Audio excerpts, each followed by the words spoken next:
Hello friends, कैसे हैं आप लोग। आई होप अच्छे होंगे और अच्छे से पढ़ाई भी कर रहे होंगे।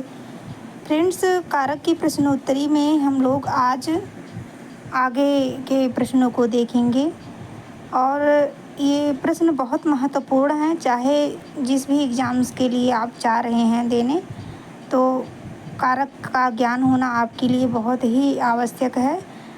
कारक का ही नहीं, मतलब व्याकरण का हर टॉपिक आना चाहिए आपको। व्याकरण में कमांड अगर आपकी अच्छी है तो कोई भी एग्ज़ाम आप आसानी से क्रैक कर सकते हैं। तो ज़्यादा समय ना गवाते हुए आइए हम अपने प्रश्नों को जारी रखते हैं।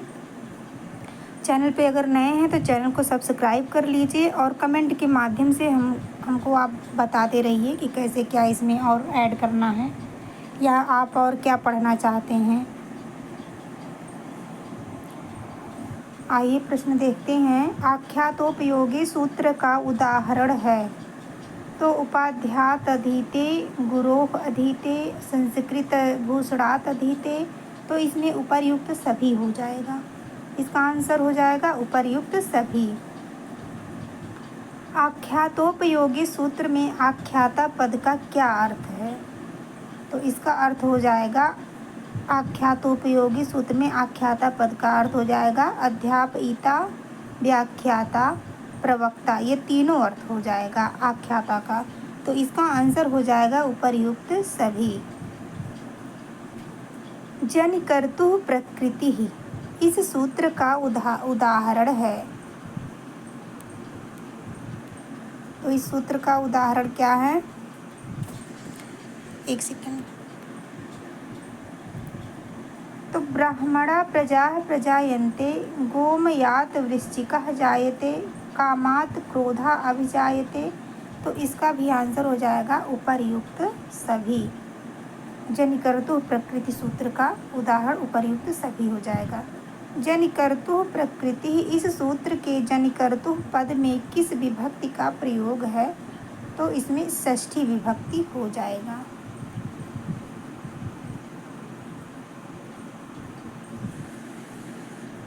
अगला क्वेश्चन, अपादान संज्ञा करने वाला सूत्र है। तो जनिकर्तुः प्रकृति, इसका आंसर हो जाएगा जनिकर्तुः प्रकृति।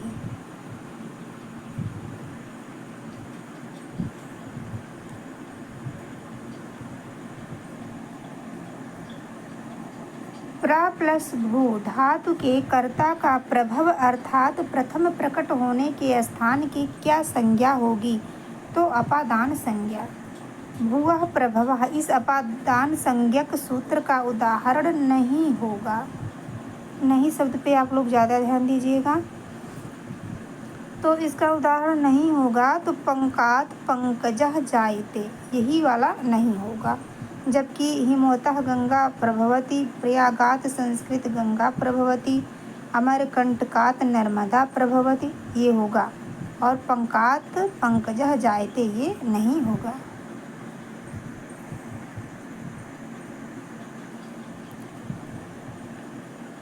अगला है भुवः प्रभवः सूत्र में प्रभवः पद का क्या अर्थ है? तो इसका अर्थ है जन्मदाता यानी उत्पत्ति स्थान। प्रभवः शब्द का अर्थ होगा। तो भुवः प्रभवः सूत्र में भुवः पद में किस विभक्ति का प्रयोग है? तो भुवः पद में षष्ठी विभक्ति का प्रयोग है। किस पद के योग में पंचमी विभक्ति का प्रयोग होता है? किस पद के योग में पंचमी विभक्ति का प्रयोग होता है? तो अन्य में भी होता है, आरात में भी, इतर, रीते, दिक् शब्द, इन सब में भी होता है। तो इसका आंसर हो जाएगा उपर्युक्त सभी।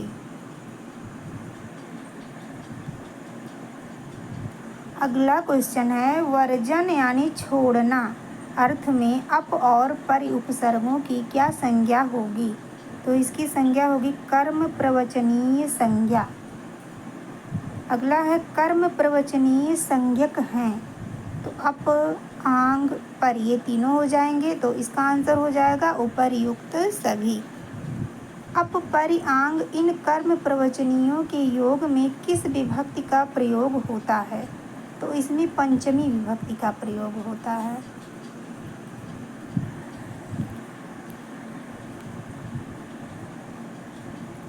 आगे है प्रतिनिधि स्थानापन्न या प्रतिदान, जिसका मतलब होता है बदले में देना। अर्थों में प्रति की कर्म प्रवचनीय संज्ञा किस सूत्र से होगी? तो प्रति प्रतिनिधि प्रतिदानयोः सूत्र से। अगला क्वेश्चन, कर्ति कर्मणों कृति सूत्र द्वारा कृत प्रत्यांत के साथ अर्थ द्वारा योग होने पर कर्ता या कर्म में किस विभक्ति का प्रयोग होता है? तो षष्ठी विभक्ति का प्रयोग होता है। अगला है कर्ति कर्मणोः कृति सूत्र से षष्ठी विभक्ति किसमें हुई है? तो जगतः कर्ता कृष्णः, कृष्णस्य कृतिः, सूत्रकारस्य कृतिः, इन तीनों का आंसर हो जाएगा उपर्युक्त सभी। अगला क्वेश्चन, अक्तस्य च वर्तमाने सूत्र द्वारा वर्तमान काल में विहित कत प्रत्यय के योग में किस विभक्ति का विधान किया जाता है? तो षष्ठी विभक्ति। अगला क्वेश्चन, राज्ञां मतः, राज्ञां बुद्धः, राज्ञां पूजितः, इन उदाहरणों में षष्ठी का विधान किस सूत्र से हुआ है? तो किस सूत्र से हुआ है? उक्तस्य च वर्तमाने। हेतु सूत्र द्वारा हेतु में प्राप्त तृतीय विभक्ति का बाधक या अपवाद सूत्र है, तो षष्ठी हेतु प्रयोगे। अगला है अन्नस्य हेतोर्वशति, इस उदाहरण में अन्न शब्द में षष्ठी विभक्ति का प्रयोग किस सूत्र से हुआ है? तो षष्ठी हेतु प्रयोगी सूत्र से हुआ है। निमित्त पर्याय प्रयोगे सर्वासाम प्राय दर्शनम, इस वार्तिक द्वारा किस विभक्ति का विधान किया गया है? तो प्रथमा द्वितीया षष्ठी, इसमें हो जाएगा ऊपर सभी विभक्तियों का।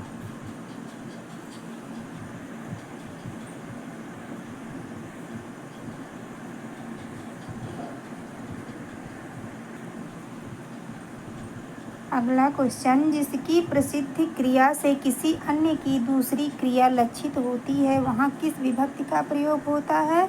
तो सप्तमी विभक्ति। गोसु दोह्यमाना सुगतः, यहाँ गो शब्द में सप्तमी का विधान किस सूत्र से हुआ?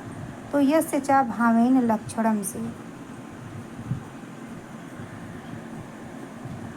अगला क्वेश्चन, यतश्च निर्धारणम सूत्र से निर्धारण में समुदायवाचक शब्द से किस विभक्ति का विधान होता है? तो केवल आ और ई, इसका आंसर हो जाएगा केवल आ और ई का। यतश्च निर्धारणम सूत्र का उदाहरण है, तो गवाम गोसुआ कृष्णा बहुचीरा, नृणाम नृसुआ ब्राह्मणा श्रेष्ठा, छात्राणाम छात्रेषुआ राकेशः पटुः, तो उपर्युक्त सभी हो जाएगा इसमें आंसर।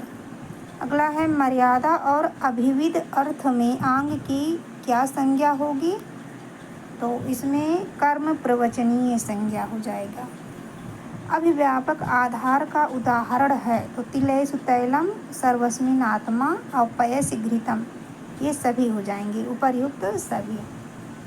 वैषयिक आधार का उदाहरण है, तो इसमें भी मोक्षे इच्छा अस्ति, व्याकरणे रुचि अस्ति, संस्कृते जिज्ञासा अस्ति, तो उपर्युक्त सभी हो जाएगा।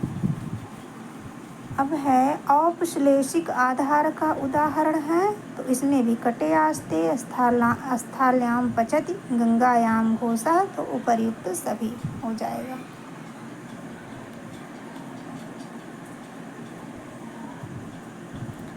अगला क्वेश्चन, अधिकरण में किस विभक्ति का प्रयोग होता है? तो सप्तमी विभक्ति का प्रयोग होता है।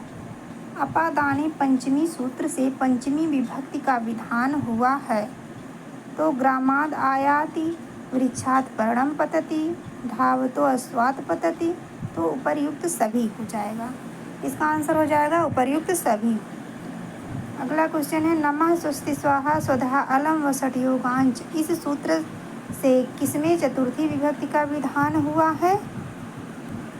तो इसमें भी उपर्युक्त सभी हो जाएगा। हरे नमः प्रजाभ्यः स्वस्ति, अग्ने स्वाहा पृथिव्याः स्वधा, इंद्राय वसट, दैतेभ्यो हरि अलम, तो उपर्युक्त सभी हो जाएगा। अगला क्वेश्चन है अपाय, विश्लेष, वियोग में जो अवधि बना हो वह कारक क्या कहलाता है? तो वह अपादान कारक कहलाता है। अगला क्वेश्चन है अनुक्त संप्रदान में किस विभक्ति का प्रयोग होता है? तो इसमें चतुर्थी विभक्ति का प्रयोग होता है। अभिप्राय गाम ददात में विप्र शब्द से चतुर्थी का विधान क्यों किया गया? इसका आंसर हो जाएगा क्योंकि विप्र संप्रदान कारक है। अगला है अनुक्त कर्ता और करण में किस विभक्ति का विधान होता है? तो तृतीया विभक्ति का विधान होता है। अगला क्वेश्चन साधक तमम किस कारक का लक्षण है? तो करण, साधक तमम करणम।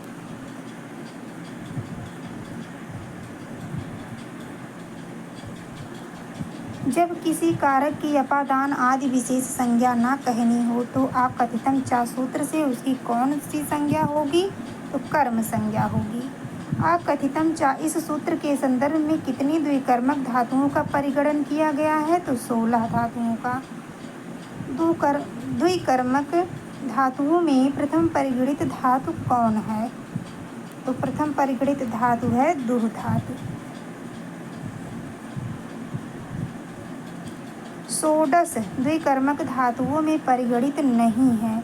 तो उरज, जबकि प्रच है, पच है, ब्रू है और उरज नहीं है। अगला है विष वृक्षो अपि संवर्धे स्वयं छेतुम साम्प्रतम।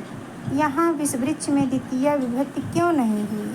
तो इसका आंसर हो जाएगा यहाँ असाम्प्रतम निपात के कारण कर्म उक्त है।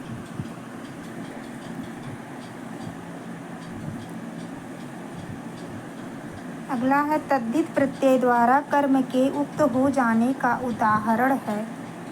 तो सतेन क्रीतः सत्यः अश्वः। अगला क्वेश्चन अभिहित उक्त कर्म में किस विभक्ति का विधान होता है? तो प्रथमा विभक्ति का। अगला क्वेश्चन अनभिहित अनुक्त कर्म में किस सूत्र से द्वितीया विभक्ति होती है? तो कर्मणि द्वितीया से द्वितीया विभक्ति होती है।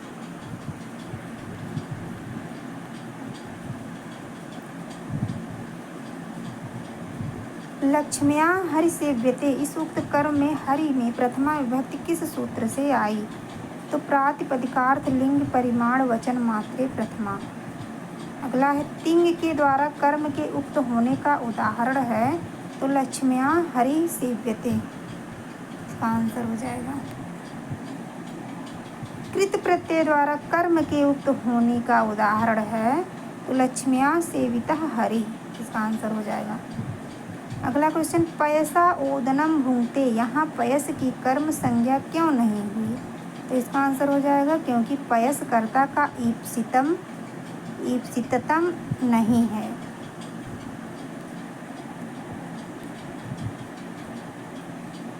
अगला है मासेषु अश्वम बध्नात, यहाँ मास पद की कर्म संज्ञा क्यों नहीं हुई?